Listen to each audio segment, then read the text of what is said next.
Hi అండి, నమస్తే. నేను మీ భార్గవి. వెల్కమ్ బ్యాక్ టు అమ్మ చేతి వంట. ఈరోజు వీడియోలో కాకరకాయ కారాన్ని ఎలా తయారు చేసుకోవాలో చూపించబోతున్నానండి. దీన్ని మీరు కాకరకాయ కారం అనొచ్చు, గుత్తి కాకరకాయ అనొచ్చు, స్టఫ్డ్ బిటర్గార్డ్ అనొచ్చు. మీరు ఏ పేరుతో పిలుచుకున్నా కూడా రెసిపీ మాత్రం అద్భుతంగా ఉంటుందన్నమాట. మనకి దొరికే కూరగాయలన్నిటిలోకి కూడా కాకరకాయ ది బెస్ట్ అండి. ఎందుకంటే ఎన్నో రకాల హెల్త్ బెనిఫిట్స్ అనేవి మనకి కాకరకాయలో ఉంటాయి. అంతేకాకుండా సరైన ప్రాసెస్లో కనుక చేస్తే కాకరకాయ ఎంత రుచికరమైన కూరగాయ అనేది ఇంకొకటి ఉండదు. కాకరకాయ చేదుగా ఉంటుందని చాలామంది తినడానికి ఇష్టపడరు కదా. ఒక్కసారి ఈ ప్రాసెస్లో చేసి చూడండి. కాకరకాయ అంటే ఇష్టం లేని వాళ్ళు కూడా మళ్ళీ మళ్ళీ చేయించుకుని తింటారు. అంత బాగుంటుంది. తప్పకుండా ట్రై చేయండి. సో గుత్తి కాకరకాయని ఎలా తయారు చేసుకోవాలో చూసేద్దామండి. ఫస్ట్ దీనికి 1/2 kg దాకా కాకరకాయలని తీసుకోవాలి. కాకరకాయల్ని ఇలా చిన్న సైజులో తీసుకుంటే గుత్తి కాకరకాయ అనేది పర్ఫెక్ట్గా వస్తుందన్నమాట. ఒకవేళ మీకు ఇలా చిన్న కాకరకాయలు దొరకకపోతే పొడుగ్గా ఉన్న వాటిని హాఫ్కి కట్ చేసుకుని కూడా ఈ రెసిపీని ట్రై చేయొచ్చు. కాకరకాయకు ఉండే చేదు పోవాలి అంటే పైన ఉండే రఫ్ పార్ట్ని కొంచెం గిరేసేయాలన్నమాట. అలాగని మొత్తం గ్రీన్ కలర్లో ఉన్న మొత్తాన్ని కూడా కొరేసుకోకూడదండి. జస్ట్ లైట్గా గీరితే సరిపోతుంది. ఇలా క్లీన్గా చేసేసుకున్న తర్వాత ఈ కాకరకాయలన్నింటినీ కూడా శుభ్రంగా వాష్ చేసుకుని పెట్టేసుకోండి.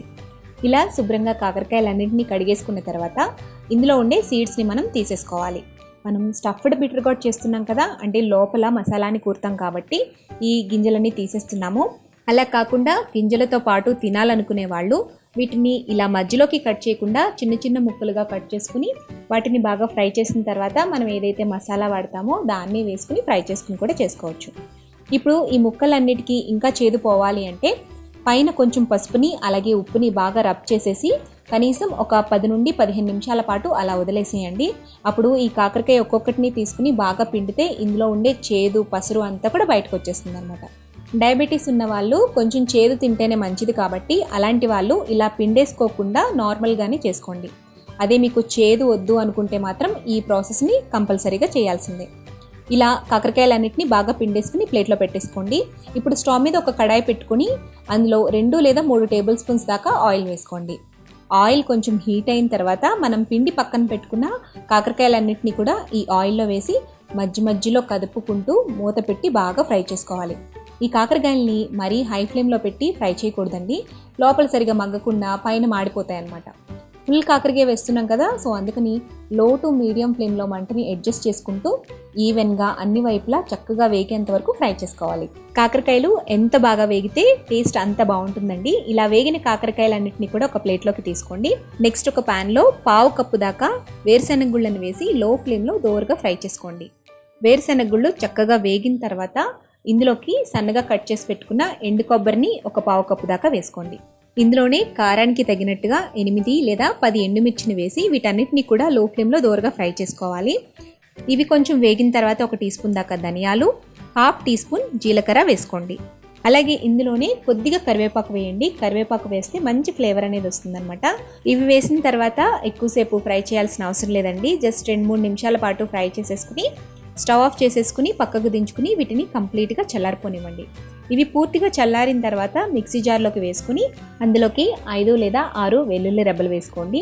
అలాగే చిటికెడంత పసుపు, రుచికి సరిపడా ఉప్పు వేసి వీటన్నిటిని కూడా కొంచెం కోర్స్గా బ్లెండ్ చేసుకోవాలి. మరీ మెత్తగా ఫైన్గా కాకుండా కొద్దిగా బరకు ఉండేటట్టుగా బ్లెండ్ చేసుకోండి, సరిపోతుంది. ఇలా బ్లెండ్ చేసుకున్న తర్వాత దీన్ని మనం స్టఫింగ్ కోసం వాడుకుంటామండి. ఇప్పుడు ఫ్రై చేసుకుని పక్కన పెట్టుకున్న కాకరకాయలు ఉన్నాయి కదా, అవి కొంచెం చల్లారి ఉంటాయి. అందులోకి మనం ఇదంతా కూడా కూరుకోవాలన్నమాట. ఎంత వీలైతే ఎంత స్టఫ్ అందులో పడుతుందో అంతవరకు ఇలా కూరుకుని పక్కన పెట్టుకోవాలి. ఇక్కడ 1/2 kg కాకరకాయలు తీసుకున్నాం కదా, నాకు 1/2 kgకి ఈ చిన్న సైజులో 8 దాకా కాకరకాయలు పట్టాయి. వీటన్నిటికీ కూడా నేను తయారు చేసిన స్టఫింగ్ అనేది పర్ఫెక్ట్గా సరిపోయిందండి. ఎక్కువ రాలేదు, అలాగని తక్కువ రాలేదు. పర్వాలేదు, ఎక్కువ వచ్చినా తక్కువ వచ్చినా కూడా మనం ఫ్రై చేసేటప్పుడు ఆ పొడిని ఇందులోకి వేసేసుకోవచ్చు. ఇప్పుడు మనం ముందుగా కాకరకాయలని ఫ్రై చేసుకుని పక్కన పెట్టుకున్న ఆయిల్ ఉంది కదా, అందులోకి ఈ స్టఫ్ చేసుకున్న కాకరకాయలని కూడా వేసేసేయండి. ఈ కాకరకాయలన్నింటినీ ఆయిల్లో వేసేసి మంటని లో ఫ్లేమ్లోనే ఉంచి మధ్యలో తిప్పుకుంటూ మూత పెడుతూ ఫ్రై చేసుకుంటే సరిపోతుంది అనమాట. జస్ట్ ఒక 10 నుంచి 15 నిమిషాల పాటు ఫ్రై చేస్తే సరిపోతుంది. ఇదంతా కూడా దగ్గరికి అయిపోతుంది. ఇలా దగ్గరికి అయిపోయిన తర్వాత స్టవ్ ఆఫ్ చేసేసుకుని సన్నగా తరిగి పెట్టుకున్న కొత్తిమీరని యాడ్ చేసేసుకుని పక్కకు దించేసుకుని సర్వ్ చేసుకోండి. అంతేనండి, గుత్తి కాకరకాయ రెడీ అయిపోయింది. చాలా సింపుల్గా తయారు చేసుకోవచ్చు కదా. ఈ రెసిపీని మనం వేడివేడి అన్నంలోకి కొంచెం నెయ్యి వేసుకుని తిన్నా బాగుంటుంది, లేదంటే పప్పుచారు రసం ఎందులోకైనా కూడా సైడ్ డిష్గా కూడా సర్వ్ చేసుకోవచ్చు.